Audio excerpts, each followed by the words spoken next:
You're at Trinity Gardens Church of Christ with Moments with the Master.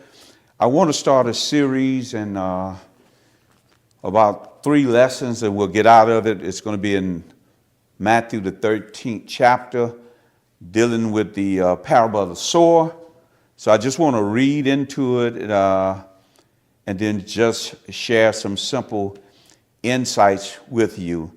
And the reading is Matthew the 13th, verses 1 through 9 of the New King James Version. So, on the same day, Jesus went out of the house and sat by the sea, and great multitudes were gathered together to him, so that he got into a boat and sat, and the whole multitude stood on the shore. Then he spoke many things to them in parables, saying, Behold, a sower went out to sow, and as he sowed, some seed fell by the wayside, and the birds came and devoured them. Some fell on stony places where they did not have much earth, and they immediately sprang up because they had no depth of earth. But when the sun was up, they were scorched, and because they had no root, they withered away. And some fell among thorns, and the thorns sprang up and choked them. But others fell on good ground and yielded a crop, some 100-fold, some 60, some 30. He who has ears to hear, let him hear.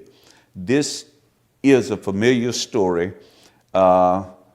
Jesus is sitting in a boat on the seashore, and he begins to tell stories, and there's a multitude of people around him.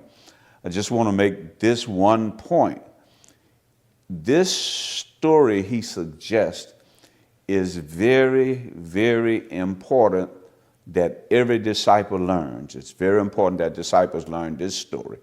If you would, in Mark the 4th chapter, he tells the same story and then adds a note.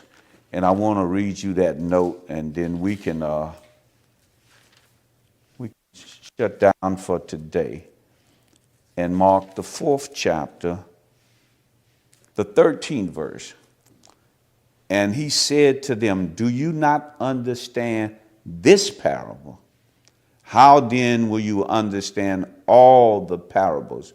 Jesus is telling them that understanding this lesson, understanding this story is important for believers. And so we will spend the next couple weeks just understanding this story. And let me give you a cheat sheet, if it were. There's one farmer, 4 types of soil. 3 of them are unfruitful. 1 is fruitful, and it's fruitful at 3 different levels. This is Moment with the Masters. God bless you. We'll see you next time.